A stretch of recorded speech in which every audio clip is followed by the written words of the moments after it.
Hey, my friends, it's been long months of waiting for the continuation of that unfinished story from Season 2, right? Season 3 picks up directly where the second season left off. If you haven't watched it, or maybe you've already forgotten what happened, feel free to refresh your memory by checking out my full recaps of the series. You'll find the links down in the description. Last season ended with Gi-hun gathering a team of volunteers and launching an assault on the game's organizers. As a result, all of the rebels were killed except for 2 people. Gi-hun was spared by the frontman because he hadn't finished playing with Gi-hun's inner convictions yet. And the father of the sick girl was spared by No-yul, who shot him in a non-lethal spot. Now, witness the consequences of your little game. Player 390 eliminated. The new season starts with a scene in the game Corridors. Soldiers are finishing off the remaining survivors. No-yul approaches the father of the sick girl and shoots him in his left side. He's still conscious, so No-yul orders him to close his eyes. If you want to live, do as I say. She assures him she wants to help. He obeys, and she scans the chip behind his ear, confirming his death status. His body is placed inside a coffin, and one of the organ smugglers marks it with a red cross. The smuggler asks No-yul why she decided to help them. I give it some more thought. If they're just gonna die anyway, might as well give their organs to people who can still be saved. Good call. I'm glad to hear you finally came around. She asks to see the operating room. What for? Since they're on the same team now, she says there should be no secrets between them. The coffin with the father of the sick girl is delivered to the crematorium, but instead of burning it, they dump it in a hidden room to harvest his organs. Meanwhile, one of the organ smugglers leads No-yul through a hidden corridor toward their operating theater. He admits he's impressed by her shooting skills. He asks why she ran away from North Korea. Then he tries to proposition her for some private entertainment. You know there's a great place for a date nearby. Want to check it out? She brushes him off, saying she wants to see the operating room first. Inside the operating theater, other members of the smuggling ring are already pulling the body out and prepping it for surgery. When No-yul enters with the smuggler, the others start scolding him for bringing her in. Why'd you bring her all the way down here? He takes off his mask and explains that the previous crew was busted because they didn't trust each other. But here, it's different. But we trust each other. We have no secrets. That's why we agreed not to wear our masks in here. No-yul also takes off her mask, but before the doctor can make the first cut, she elbows one of the smugglers and grabs his weapon. They try to kill her, but she proves far more skilled and takes out several of the soldiers. A fight breaks out, and she injures one of them. Approaching him, she tells him she escaped from North Korea because she had a commander just like him. I shot him in the head. Then, she shoots him dead. She points her revolver at the doctor and orders him to save the man on the operating table. Meanwhile, in the dormitory, staff bring in the coffin and leave it in the middle of the room. The players gather around in shock. When they open it, they find Gi-hun inside. Hyunju checks his pulse and, relieved, announces that he's alive. They carry him to a bed. Back on the boat, the search team is trying to locate the drone operator, who, as we remember, was killed and thrown overboard by Captain Park during the night. To hide his involvement, Captain Park claims he saw a bunch of empty booze bottles and figures the kid probably fell overboard while puking since the waves were rough at night. Woo-suk mentions that he heard voices that night, went out to check, and then heard something splash into the water. I got up to check, but Captain Park was already out on the deck. Jun-ho wants to check the perimeter, but the captain insists the current likely carried him away. They decide to head back to port and find another drone operator. As the camera pulls back, we see the body of the drone operator washed up on the shore of some island. Gi-hun regains consciousness, confused, and asks where everyone else is. Hyunju tells him they're dead. The conversation is interrupted by soldiers who enter the room and announce that during the uprising, 35 players were eliminated, bringing the prize pool up to 39.6 billion won. That's 660 million won for each remaining player. Jung-jae even smiles with joy, celebrating that everyone's share has gone up. A square-masked manager suggests they start a new vote about whether to continue the game. Gi-hun steps forward, furious, and starts yelling at them for keeping him alive. He admits he's lost, so why keep torturing him? He grabs the barrel of a soldier's rifle and presses it to his forehead. Just go ahead and pull the trigger! Go on, do it! Kill me! Take the shot! The front man watches the scene with clear enjoyment on the monitor screens, sipping whiskey. The guy clearly has a serious drinking problem. Thanks for saving me. After this is over, buy me a drink. Captain Park calls the front man to report that they've returned to port to find a new drone operator. The front man tells him they absolutely cannot let anyone find the island. He orders Captain Park to keep them away from the island until the games are over. And if things go off script, he is to kill them all, including his own brother, Jun-ho. Kill them all. including the detective. Obviously, for the front man, the game comes before everything else, even family. Back in the dormitory, the guards cuff Gi-hun to his bed. They decide to start the voting from the last player. Since Gi-hun can't get up to vote, his vote is counted as abstained. With most of the X's, those who had taken part in the rebellion, dead, the O's win the vote, agreeing to continue the games. In accordance with the results of your free and democratic vote, we will proceed with the next game tomorrow. Thank you all. An officer reports to the front man that they lost 8 managers and 27 soldiers during the uprising. The front man orders them to promote 27 workers to soldiers to cover the losses and to restore the equipment in the facility as fast as possible because the VIP guests will be arriving soon. Meanwhile, in the dormitory, Jung-jae starts mocking Gi-hun, thanking him for leading other players to their deaths, and by doing so, boosting the prize pool. Was this part of your plan the whole time? You get everyone to join your little rebellion so you could get rid of them all at once. Oh, so that means that earlier... Why didn't I die? All that shit was an act. They even start clapping for him in a sarcastic round of applause. On top of everything, the shaman approaches Gi-hun, already having recruited new followers into her cult. She tells him that for the rest of his life, he'll hear the voice of his friend screaming before he died. This pushes Gi-hun over the edge, and he starts choking the shaman.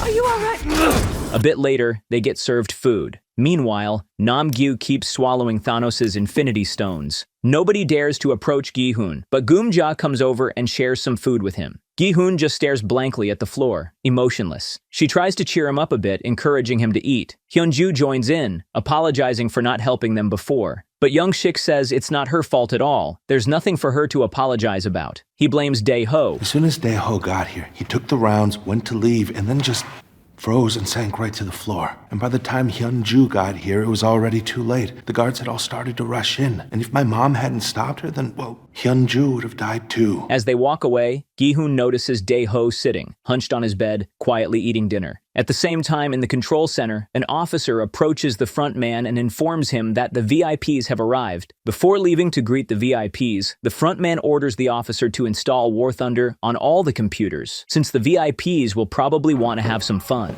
And War Thunder is perfect for that. War Thunder is the sponsor of this video. War Thunder is a free online action game, and to be honest, it's the most comprehensive vehicle combat game I've ever played. It's available on PC, consoles, and mobile devices. And yes, you heard me right. It's completely free. Here you can take command of over 2,500 tanks, planes, helicopters, and ships from 10 major nations, ranging from biplanes and armored cars of the 1920s to the fighter jets and main battle tanks of today. Choose your playstyle, break through enemy lines in a tank, cover your teammates from a helicopter, or rule the skies in a fighter jet. Different types of vehicles interact in a single battle. The battles here are so epic, they'll blow your mind. That's because, instead of the usual health bars, War Thunder features a unique damage system. Every hit has real consequences. A destroyed track immobilizes a tank. A pierced fuel tank causes a fire, and the X-ray view makes every shot look even more dramatic. All machines in the game can be upgraded, modified, and customized with countless camouflages, historical markings, and decorations, including community-created ones. Join a global community of over 70 million players in epic PvP battles today, and experience the thrill of War Thunder. Immerse yourself in the intense combat of War Thunder, where incredibly detailed vehicles, realistic graphics, and authentic sound effects place you right at the helm of the most powerful war machines of our time. Download War Thunder for free on PC, PlayStation, Xbox, or mobile using my links in the description and pinned comment. New and returning players on PC and consoles who haven't played in the last 6 months will also receive a massive bonus pack. It includes multiple premium vehicles, the exclusive vehicle decorator Eagle of Valor, 100,000 Silver Lions, and 7 days of premium account. But act fast, the bonus season ends soon. Meanwhile in the city, Jun-ho marks off the islands they've already searched. Woo-suk comes over and suggests having a chat over a glass of soju. Jun-ho is happy to talk but refuses the drink. Woo-suk asks how long he's known the captain and how much he really trusts him, because the night he went to check on the noise, he saw the captain holding a screwdriver. Screwdriver? That's just a little bit weird, isn't it? Why would he have something like that in his hand? Maybe he was working on the boat. No, but he said he was in bed when he heard the strange noise. What if he wanted a weapon to defend himself because he felt something was off? Plus, his gut tells him something is wrong with the captain. You were saying that when you almost drowned, he's who found you at sea? Yeah. Jun-ho admits he doesn't remember much after getting shot on the island. The only thing he remembers is waking up in the hospital. His mother told him Captain Park saved his life. There's something fishy going on with the captain. This is the man who saved my life. Jun-ho defends the captain, saying he saved him and helped him search for the island for 3 years. Then he throws it back at Woo-suk, pointing out that he was drinking with the drone operator too. So maybe he could be suspected of murder. Jun-ho orders him to stop drinking and get some sleep. Back in the dormitory, Gi-hun still hasn't touched his food. All night, he keeps his eyes fixed on Dae-ho, quietly mumbling to himself, "They died while you sat here." Soldiers stand watch through the night to make sure no one tries anything stupid again. In the morning, Dae-ho wakes up to see Gi-hun still staring right at him, and it creeps him out, filling him with fear and guilt. The players are then called to the next game. Meanwhile, the doctor finishes stitching up the father of the sick girl. He tells Noel that none of the vital organs were damaged, but he's lost a lot of blood. He needs a transfusion to live, and we don't have any blood here. Noel offers her own blood for a transfusion since she's type O, meaning it's compatible with anyone. The doctor inserts a catheter into her artery, and she points her revolver at him, warning that if he does anything wrong, she'll shoot. He starts the transfusion. In the corridor, the players notice the rebels from the uprising hanging from the ceiling. Over the loudspeaker, it's announced that they broke the democratic rules of the game by trying to end it with force. Dae-ho nervously glances at Gi-hun, terrified of retribution for what he did. The players are led into a room, where one side of the doorway is shaped like a knife, and the other like a keyhole. In front of them stands a kid's gumball machine, filled with balls in 2 colors, red and blue. Players step up one by one and draw balls, which determine which team they'll be on. As a result of the lottery, many friends and loved ones end up on opposite sides. Young-sik and his mother are split up, and Jun-hee and Myung-gi also end up on different teams. A manager announces the rules of the new game, hide and seek. The blue team must hide and survive for 30 minutes, or escape the game zone to end the game early. The red team must hunt them down and kill them within those 30 minutes. If a red player successfully kills a blue player, they pass the game. If you fail to kill at least one, you will be eliminated. Each blue team member gets a key that can open doors in the maze, but once opened, a door cannot be closed again. Each red team player gets a double-edged dagger. There's one critical rule. Red team members are forbidden to attack each other. Well, shouldn't you at least give us a shield or something? They got knives after all. What are we supposed to do? Run around without any defense? Or you can just find somewhere to hide. Got it easy, man.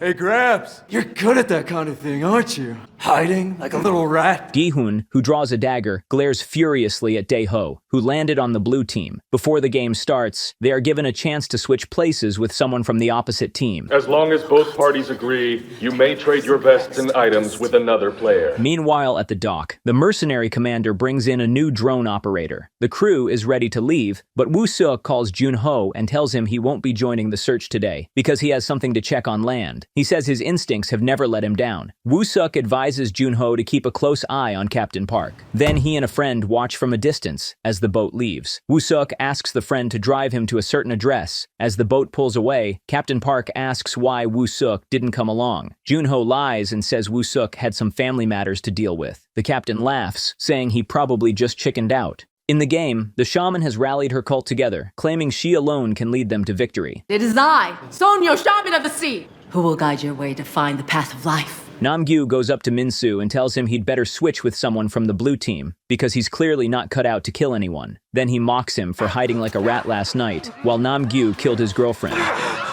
Young-gi approaches Jun-hee and suggests they trade places, arguing that she won't be able to kill anyone. He promises he'll come protect her once he gets a kill himself. At first, she refuses, but eventually he talks her into it. Swear on your life. I swear I'll find you. Young-sik also asks his mom to swap with him, thinking she won't be able to catch anyone with her bad knees. But she says they need to find someone, so they can both end up on the same team. Young-sik insists on swapping with her, but she reminds him he was never able to stand up for himself in a fight, always coming home beat up as a kid. In the end, Young-sik practically forces her to switch teams.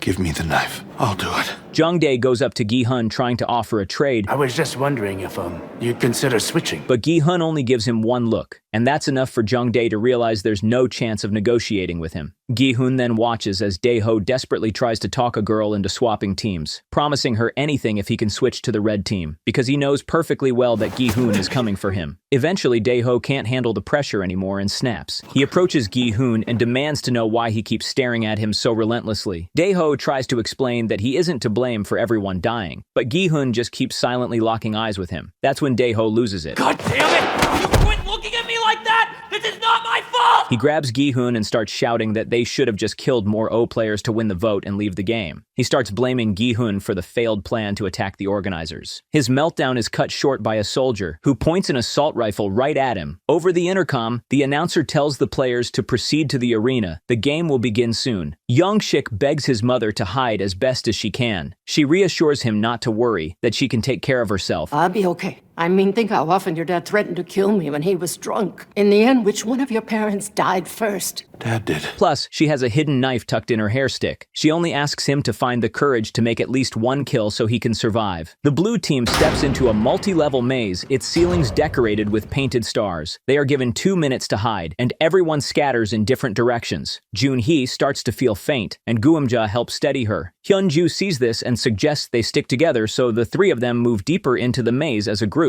Meanwhile, while the red team waits out the 2 minutes, Nam-gyu approaches Myung-gi and suggests working together. What? Myung-gi doesn't understand what he wants, since just recently Nam-gyu was picking on him along with Thanos. When you took out Thanos like that was just f***ing amazing. Nam-gyu admits he's worried it'll be harder to kill people alone because the blue team will fight back with anything they can find. In the end, Myung-gi agrees to team up. Let's get it! Finally, the 2-minute countdown ends, and the red team goes on the hunt. Gi-hun rises up last, like a hunter about to stalk his prey. He quietly mutters to himself, "It's all your fault," and sets out looking for one target only, Dae-ho. Meanwhile, after the blood transfusion is completed, the father of the sick girl regains consciousness, but Noyeol coldly kills the doctor, since she doesn't need him anymore. She puts her mask back on and tells the man once more that she's trying to save his life. As the red team fans out searching for blue players, Myung-gi notices Nam-gyu swallowing one of Thanos' Infinity Stones. Nam-gyu starts rambling nonsense about how Thanos never respected him, never remembered his name, and treated him like a slave. Nam-gyu offers Myung-gi an Infinity Stone too, but he refuses. "Follow me. Let's go wipe out half the universe." It turns out the blue team players have 3 types of keys: round, square, and triangle, and each key can open a door with a matching shaped keyhole. So, to get through every door, they'll have to team up with other blue players or steal their keys. Hyunju's group lucks out. We're pretty lucky we have each other.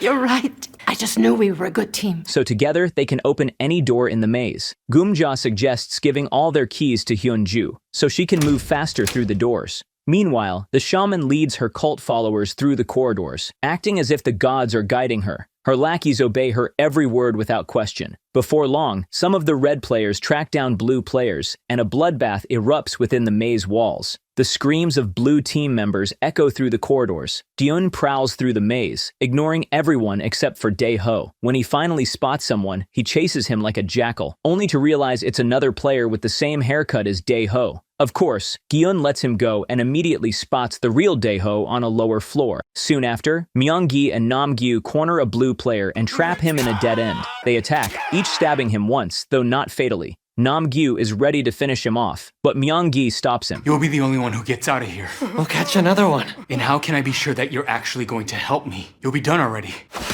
What do you want to do? So he suggests they kill the victims simultaneously, so they both get credit for half a kill, and then they can find a second target to kill together the same way. Oh, dude, you're so freaking rational. 1, 2, 3.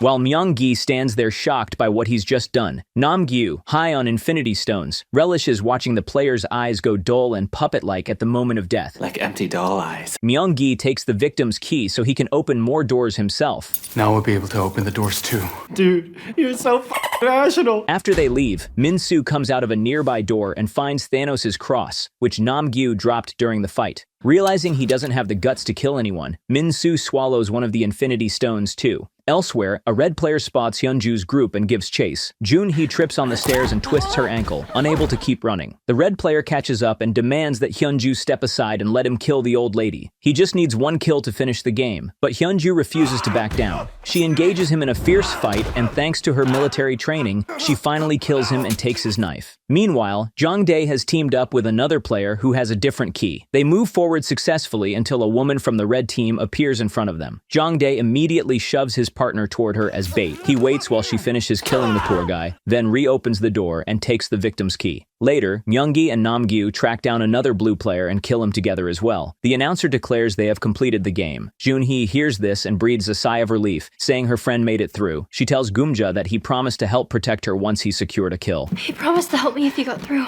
Don't count on it. He might not find us. He swore he would. Myung-gi heads off to find his girlfriend so he can keep his promise. Nam-gyu starts teasing him, making fun of how desperate he is to protect that girl. This provokes Myung-gi, who warns Nam-gyu that if he lays a finger on her, he'll kill him. Nam-gyu laughs and says he'll help him find her and protect her, but only on one condition. If they run into other blue players, they keep killing them. At this point, Myung-gi doesn't really care, since he already cleared the game. Nam-gyu points out that nothing in the rules says they can only kill one blue player. If they kill another blue player, that means one red player somewhere won't get a kill and will be eliminated when time runs out. The prize money goes up by 2 for every one we kill. Myung-gi sees the logic in that and agrees to keep hunting as they search for his pregnant girlfriend. One red team player starts chasing Dae-ho, cornering him on a staircase and slashing his leg with a knife. Dae-ho barely manages to push the man down the stairs, killing him. The attacker's knife breaks during the fall, so Dae-ho takes its blade to arm himself. Meanwhile, Yeong-sik finds a blue team player hiding in a room. The man is shaking with fear, begging not to be killed. Yeong-sik freezes in horror, unable to make himself do it. Sensing an opportunity, the man lunges at Yeong-sik and almost kills him, but another red team player bursts into the room and kills the man, saving Yeong-sik's life. Young-ju opens a door and brings Jun-hee and Geum-ja inside. She examines Jun-hee's ankle and says it might be broken. She won't be able to keep running. Jun-hee tells them to leave her behind and save themselves. Geum-ja also wants to stay and tells Hyun-ju to escape alone since they'll just slow her down. At that moment, Jun-hee's water breaks, and Geum-ja starts preparing to deliver the baby right there in that room. Meanwhile, the shaman leads her people in circles again. I think we've been here before. Shaman,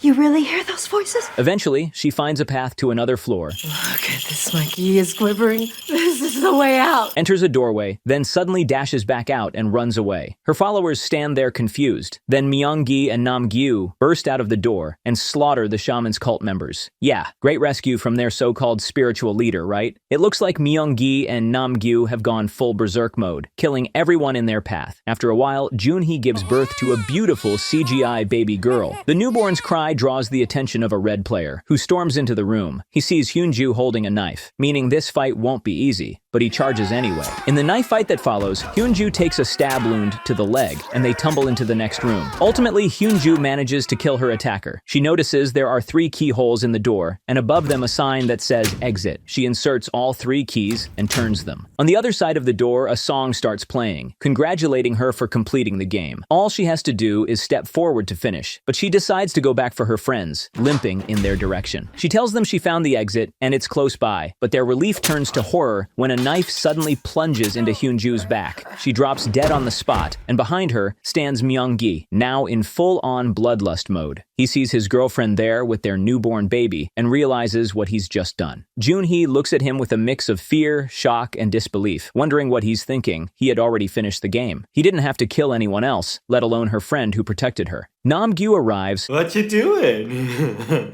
Is someone inside? And Myung-gi lies to him that there's no one left in the room, and they leave together. The shaman runs into Dae-ho and notices his badly injured leg. She runs on and stumbles across Gi-hun. The shaman begs him not to kill her. I'll clear your bad karma. Realizing he's searching for Dae-ho, she tells him she saw Dae-ho with a wounded leg. If you kill him now, all your bad karma will be cleared. And advises him to follow the trail of blood. Gi-hun follows the blood trail and finally finds Dae-ho. Dae-ho tries to apologize for everything he's done. He admits he was never a Marine and had never even held a gun in his life. His tattoo was fake. He only wanted to impress Gi-hun and his team because he figured a loser like him could only survive by staying close to them. I was really going to return with those magazines. I swear I gathered the ammo and I was gonna take them. But then I got freaked out and couldn't move. Gi-hun starts yelling at him, blaming him for everything and threatening him with a knife. Dae-ho pleads for his life, and Gi-hun starts to hesitate. But in that moment, Dae-ho pulls out a blade and tries to kill him. He shouts that it was all Gi-hun's fault because he led them into that fight.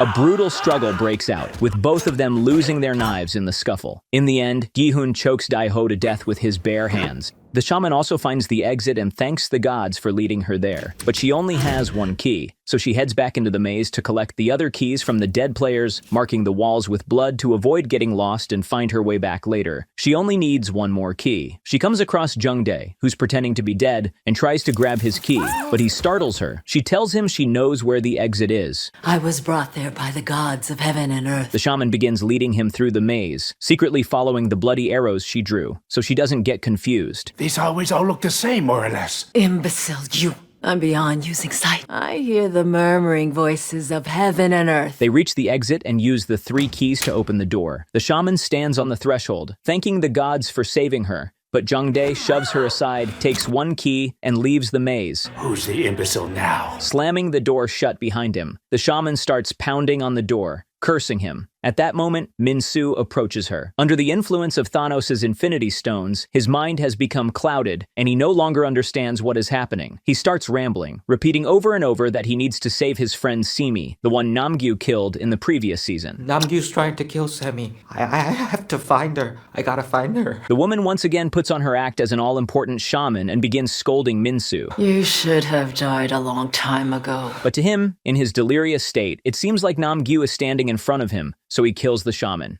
Meanwhile, Geum-ja collects keys from their dead friend and tells the new mother they need to find the exit Hyun-ju had mentioned, because with a crying baby, they won't be able to hide for long. They locate the exit and insert the keys. At that moment, Yeong-sik appears in the doorway with a lost, haunted look on his face. Geum-ja realizes her son was never able to kill anyone. He shakily walks toward Jun-hee, but his mother steps in front of him. She tells him he should kill her instead, since she's lived a long life already. She takes his knife and puts it to her own stomach, but he pushes her away and tries to kill Jun-hee instead. At that moment, Geum-ja plunges her hidden blade into her son's back. Geum-ja made the terrible choice to sacrifice her own son to save Jun-hee and her baby. Time runs out, and soldiers enter the maze to eliminate any red players who failed to make a kill. They find Yeong-sik and shoot him right in front of his mother. Meanwhile, Gi-hun sits there, mumbling to himself, "It's all my fault." He presses a knife to his own throat, ready to do the unthinkable, but a guard shoots the knife out of his hands and then knocks him out, carrying him back to the dormitory. We see soldiers continue executing those who couldn't complete the game. One soldier is attacked by a player refusing to accept his fate, but another soldier steps in to help. Then they both take off their masks, which is strictly forbidden for real staff. I owe you one.